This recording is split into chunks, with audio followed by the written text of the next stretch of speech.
What's up, guys? We've made to the end of 2023, and I saw a lot of new movies this year, so today I'm going to be ranking all 42 new release films that I saw from the worst to the best. Before we get into the ranking, make sure to like and subscribe, and a quick note, I still have a couple films that I want to check out and include on this list, and if you have any other recommendations for me, tell me in the comment section down below. I'd love to check out some other new movies.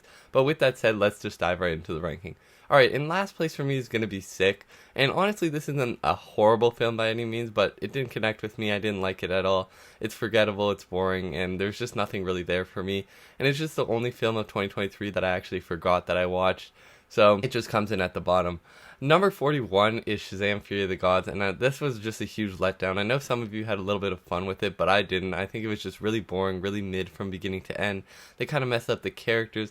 They didn't really do anything right with this movie. I feel like it was just a huge step down from the first movie. There was a cool fight scene with the dragon in there, but other than that, this was just a really bad movie. Number 40 is going to be Dog On. This was just some random dog movie I saw back in January, and it's nothing special. There's some cute moments and a couple nice scenes, but it's super boring, super forgettable, and the main character is not likable at all. He's just a really annoying character.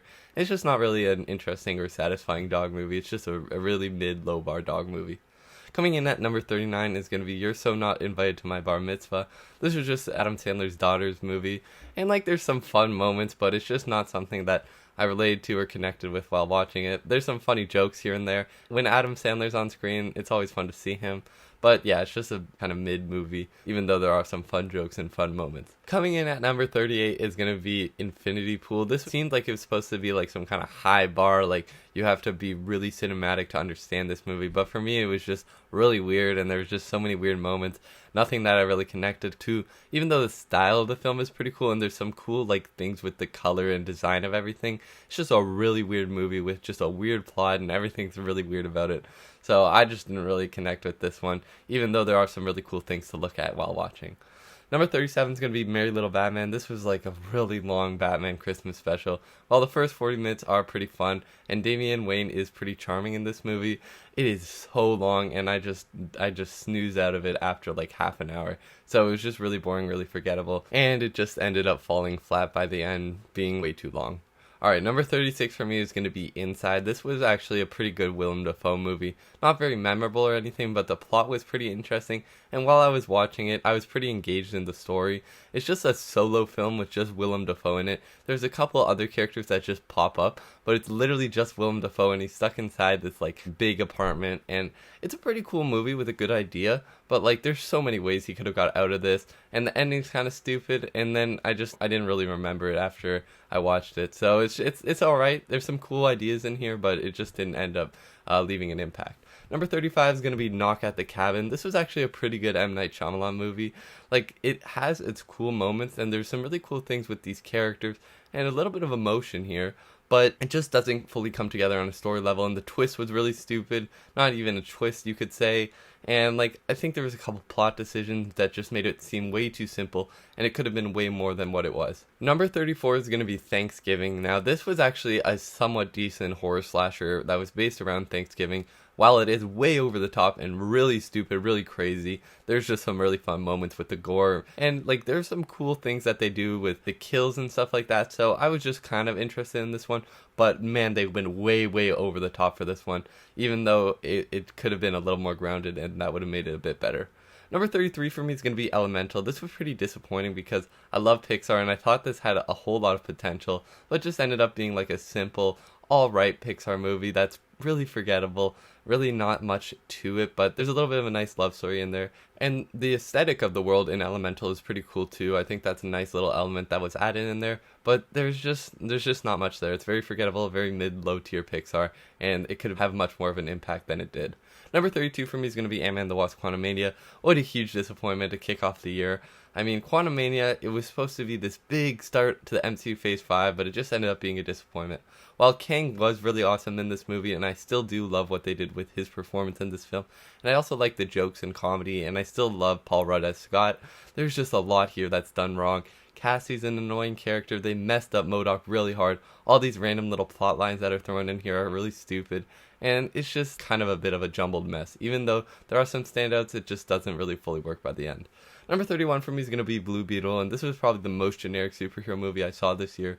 Jolo definitely carried the movie, and I really love him as this character, but it just falls as being one of the most generic superhero movies ever. It's not memorable, and there's nothing really about it that stands out other than Jolo being Blue Beetle, who is just a perfect casting. Alright, number 30 for me is going to be the Five Nights at Freddy's movie. This was a pretty big disappointment as a FNAF fan. Even though there was some cool moments, I like what they did with the animatronics, and Springtrap was really cool in this movie. It just falls flat as being another kind of mid video game adaptation of a movie, and it just really should have been scarier. I think if it was a scarier movie and not PG-13, it would have been so much better. I think it would have been so much more fun if they made it a more scarier, full-on horror movie, and I think that would be sick. But just as what it was just a mid. Number 29 for me is going to be Leo. This was just some random animated kids movie on Netflix, and honestly, it was a pretty nice film. Adam Sandler is funny as Leo, the main lizard character, and there are some nice little lessons thrown in here. And honestly, there's really good jokes in here that I was laughing out loud. So it is fun, but definitely forgettable and a little bit cringy here and there. There's some really weird moments, but honestly, I had a little bit of fun with it. So not too high, not too low. Number 28 for me is going to be Megan, and this is kind of what a PG-13 horror movie should be. Unlike Five Nights at Freddy's, even though they're really close in the ranking, I think Megan just has more elements of just more horror and more fun to be had with this movie. It doesn't take itself too seriously, but it also has those nice little horror elements that are thrown in there, where the FNAF movie didn't really have that.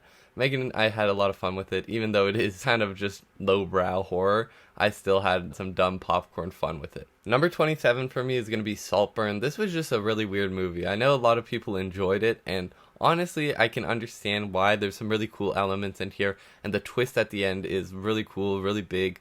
But there's just a lot of weird stuff about this movie. It just feels like some kind of weird fever dream, kind of psychosexual movie. Like, it was just really weird, and it didn't need to be weird. Like, if it was weird and it made sense to be weird, I would understand. But it was just like straight out weird with no reason to be that as weird as it was. But Barry Keoghan he's a great actor, so it was fun to watch him on screen. Number 26 for me is going to be Aquaman: The Lost Kingdom, another very mid-generic superhero movie.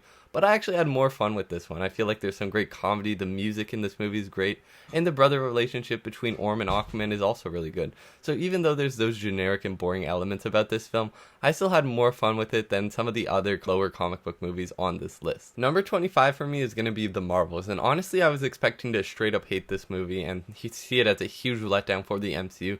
But I can't lie, I actually really enjoyed it. I think there's some really fun moments, and I love the team that is here with Carol, Miss Marvel, and Monica Rambeau. I just feel like they have like this nice dynamic in this movie, and it's really fun to watch them just have fun and like mess around and stuff and just fight off some bad guys, even though the villain's super boring, super generic, and there's a lot of elements about the film that could have been better. I feel like this trio is something that they actually did well in this movie, and I think it was just really fun to watch them. Also, the post-credits scene was amazing, really setting up for the future of the MCU and Deadpool 3, so that was awesome too. And number 24 for me is going to be Dungeons & Dragons: Honor Among Thieves, and honestly, this was actually a pretty fun movie. It's not like anything special, but the jokes are here, the characters are here, and it's just like a solid little comedy blockbuster that came out earlier this year. Lots of cool elements from the Dungeons & Dragons game, and even though I haven't really played it, I could see how a lot of Dungeons & Dragons fans would really enjoy this movie. So yeah, like, it is a fun movie, there's some great moments, and Chris Pine is also a standout in this film. So I had some nice fun with it. It's a nice little comedy action film. Number 23 for me is going to be David Fincher's latest film, The Killer. This was honestly a nice little thriller. Oh, that kind of rhymed. Yeah, it was actually pretty interesting. Simple but effective. It was really cool to see things from the killer's perspective when he's about to make that kill. There's some cool little elements. Michael Fassbender's really good, even though it is very forgettable, and it's just a simple little film which feels like it could be his first movie, and from a director like David Fincher, this just feels like a little passion project. And there's not really anything anything that really stands out, but it is really fun to watch, and there's some really nice thrilling moments. Number 22 for me is going to be Bear, and this was like a sick movie. This was actually a really cool idea for a movie. Just seeing this bear hopped up on drugs was just a funny movie, and there's some really cool gory moments. There's some really cool just chase scenes with the bear, and whenever the bear was on screen, it was just absolutely hilarious.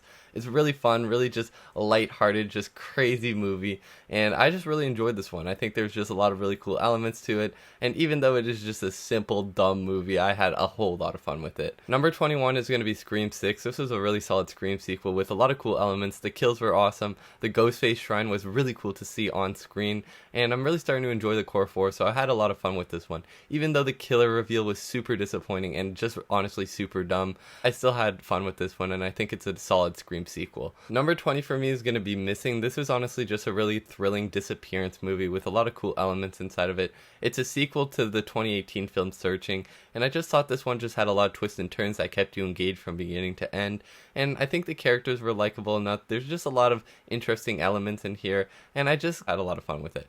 Number 19 for me is going to be the Super Mario Brothers movie. Just a whole lot of fun, so many great moments, so many great songs and scenes in here, a lot of cool callbacks to the Mario games, and since I'm an avid Mario player, it was just really fun to see the Mario Kart scenes, the Super Mario Maker scenes, like the OG Mario scenes that are just input into this film. Just those little details are just really cool and what make this movie so special. Honestly, the voice cast was really good as well, so I just quite enjoyed this movie. It was a great little Mario film.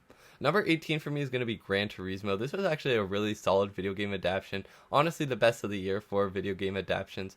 And I just had a whole lot of fun with it. The characters are interesting. The story is very interesting. And just seeing his journey from being this video game player to this pro racer is just really sick to see. A lot of cool racing scenes, a lot of cool elements, and a whole lot of heart and emotion in this one as well. I really enjoyed Gran Turismo. Number 17 for me is surprisingly going to be Saw X. I wasn't expecting the 10th movie in the Saw franchise to be the best, but it was. There was just a lot of cool traps, a lot of cool kind of ideas explored in here with this Saw film, and just seeing John Kramer as a person and his story and how he's actually not really that bad of a guy. There's just like some weird wholesome parts of it at the beginning of the movie, which was just kind of crazy, but the traps were really awesome, and I just had a whole lot of fun with this one. But yeah, by the end I was a little disappointed because the villains in this movie are really bad people. I really wish they got like absolutely destroyed, absolutely tortured, but they were just left in the gas chamber, and I kind of felt like I wanted to see them die because of what they did. They were just horrible people, way worse than John Kramer. So I was just really hoping to see those be the final kill, like with just like slasher style. Anyway, it was just a pretty fun, solid movie, and I enjoyed it. Number 16 for me is going to be May December. This was a film that wasn't really on my radar, and I wasn't really expecting to watch it by the end of 2023, but I just threw it on because I wanted to add some more movies to this list, and honestly, it was actually surprisingly really good. It's a very thrilling and hard-to-watch movie, but that's what makes it so good. It's very intense, and the acting is just really makes you feel something. It's like, wow, this is really hard to watch. You can feel the intensity of each scene that's playing out, and I think that's what makes this movie really good. The standouts here are definitely Natalie Portman and Charles Melton. They're just absolutely fantastic in this movie, and it was just a very gut-wrenching film with this like really hard story to listen to, but it just ended up being a very good movie, very intense but very good. Number 15 for me is going to be Leave the World Behind. This was just a Netflix gem of 2023. Wasn't expecting to love this one, but I actually really enjoyed it. I think there's just a lot of cool elements about these people who are renting out this house and just trying to have a nice little vacation, and the world is kind of crumbling beneath them as they slowly realize that, seeing all this chaos that's unfolding, and you don't really get any answers by the end of the film, but you still feel pretty satisfied. There's just a lot of really interesting moments in here, and just seeing this family kind of deal with this, and then having those people who came in saying it's their house and they need to stay there because of everything's falling apart. It's just a very interesting movie with a lot of cool details, and it's just fun to watch. I feel like I really need a sequel to this because I really want to know what's happening. Even though I was satisfied with the ending, I still think there's so much more to explore. Number 14 for me is going to be The Creator. This is actually a really solid sci-fi epic, and honestly I wasn't expecting to love this one because I'm not really a huge fan of Rogue One, and it's the same director, but I actually really enjoyed The Creator. There's a lot of really beautiful visuals and standout acting in here, and it's just a very good story with a lot of heart and a lot of emotion actually invoked with you by the end of the film.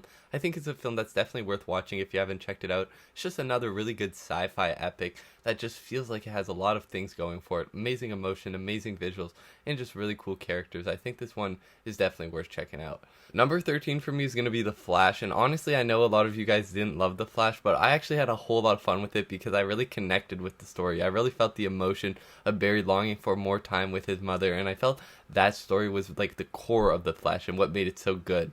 There's a lot of great comedy in here as well, and I was laughing out loud quite a few times throughout this movie. Despite the bad CGI, I think there's just a lot of amazing elements about The Flash, and I think it's just a really fun movie to watch. Also, seeing Michael Keaton return is really awesome on screen, and I just had a really fun time watching The Flash. Number 12 for me is going to be Dream Scenario. This was a really interesting movie with the interesting plot of this guy who keeps appearing in people's dreams, and they start to become very violent, and it changes the way that people perceive this guy in the real world, where he's just a normal, really kind guy, but people start feeling very affected by him in their dreams, so they start kind of not wanting to be around him in real life, and his life starts to go downhill because of it. And I just think that's a very interesting plot. Just this whole idea of him being in people's dreams, but it affects him in real life.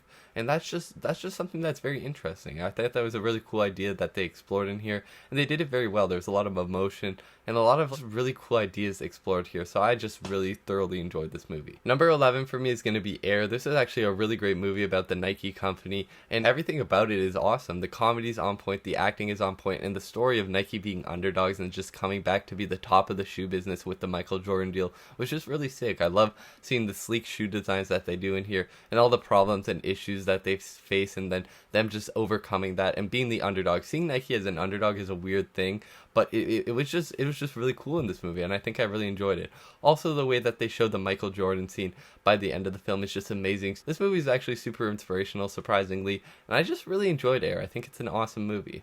Okay, we have finally made it to my top 10 movies of 2023, so let's just keep it going. Top 10 starting off with Creed 3. This is an awesome Creed sequel with a lot of great ideas. I love the rivalry between Dame and Adonis. I think it's the best of any Creed or Rocky movie, and I think that Dame's story is just actually something that you can really connect with. So it doesn't even matter who you're rooting for, because honestly I could root for either of them and I'd still be happy with whoever won the fight. So there's just a lot of really cool moments, amazing fights again in this Creed movie, but there's just a lot of emotion with them being friends who are kind of torn apart and now have this rivalry against each other, and you can feel both of their sides of their story, and I think that's what makes this movie awesome. And of course, like any Rocky or Creed movie, the amazing theme song and the amazing training montage are just here as well, so that just enhances the film even more.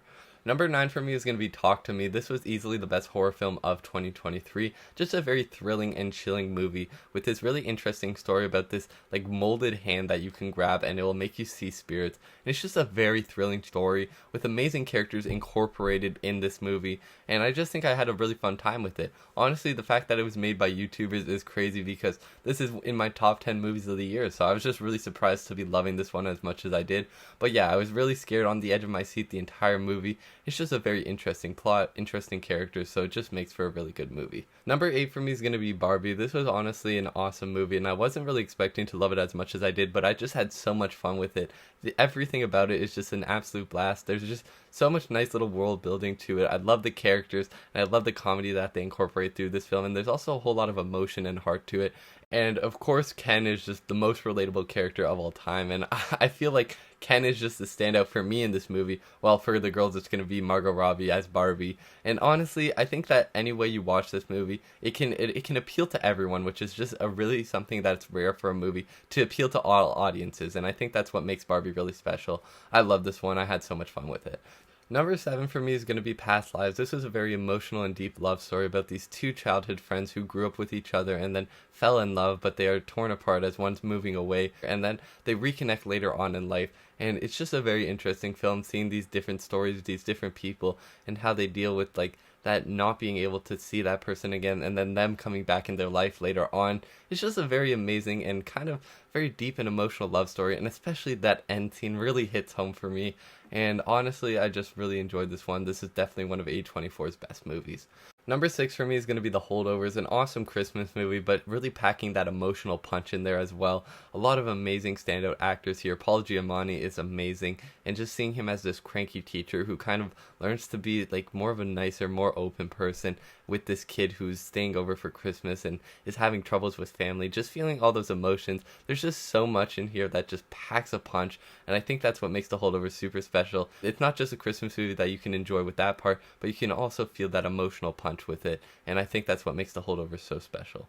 Number 5 for me is going to be Mutant Mayhem. This was an awesome movie with beautiful animation, amazing characters, and a whole lot of heart in here with the family dynamics. It's just really fun to see these characters as actual teenagers and actual having that brother relationship with all of them. I think it's just really cool. Amazing action as well, and some really cool details, an amazing villain, and just a whole lot of fun to be had here. Number 4 for me is going to be Oppenheimer. This is Christopher Nolan's World War II biopic epic, and I absolutely loved it. There's just so many amazing things here. The visuals, the score, the absolute aesthetic of this movie is just crazy. The acting is amazing, and of course, Cillian Murphy is just an absolute standout here. There's a lot of great actors in this movie as well. So just everything about this movie is amazing, and as Christopher Nolan is my favorite director, this is just another absolute banger of a movie, and I absolutely loved it. Coming in at number 3 is Across the Spider-Verse. This was an amazing first half to this two-part movie. It's just a beautiful, stunning animation. Some of the best animation we've ever seen in film. It's just absolutely gorgeous. Every single scene speaks. The way that they incorporate animation to enhance the emotion of each scene is just absolutely spectacular. Obviously, the story and characters are great in here, and everything about this movie is just absolutely amazing, but especially that stunning animation enhancing everything you feel while watching this movie, just making it an absolute banger of a film. My runner-up is going to be Guardians of the Galaxy Volume 3, an epic and emotional conclusion to the Guardians trilogy that just wraps up everything such a nice way with so many emotions and so many great things about it. It just feels like it hits home for the Guardians, and it's a completely satisfying movie. Everything about it is just absolutely spectacular. The soundtrack hits, the characters are just amazing again, and seeing their stories and how each one of them is kind of wrapped up nicely, and just feeling that family within our Guardians is just absolutely special. And those emotions with Rocket's backstory, just everything about this movie is just absolutely amazingly good. And of course, that absolute amazing ending scene where everyone is just happy and dancing, and I feel like that's just so special, feeling the Guardians happy one last time together as a family. Just absolutely super special. I love everything about this movie, and it's just absolutely amazing. But coming in at my number 1, my favorite movie of 2023 is going to be John Wick Chapter 4. This is one of the best action movies I've ever seen. Beautiful in every single scene with the action. Everything about it just stands out. There's just something so cool with the aesthetic, the color, the use of visuals inside this film, and that just makes this simple action movie feel like so much more. Honestly, I love Keanu in the role. He's amazing. John Wick's one of my favorite characters of all time, and incorporating these side characters was really cool. Kane is an awesome character as well. Honestly, there's just a whole lot of emotion at the end too, with John Wick, finally being able to rest in peace and be with his wife, and that's just so special. John Wick finally being able to rest, so this is just the perfect conclusion to the John Wick franchise, and it's just absolutely amazing in every single way. So it is my favorite movie of 2023. Thank you guys so much for watching. If you stuck around for the whole video, make sure to like and subscribe. Tell me your list down below if you want to, and thank you guys so much for watching again. I'll see you guys next time.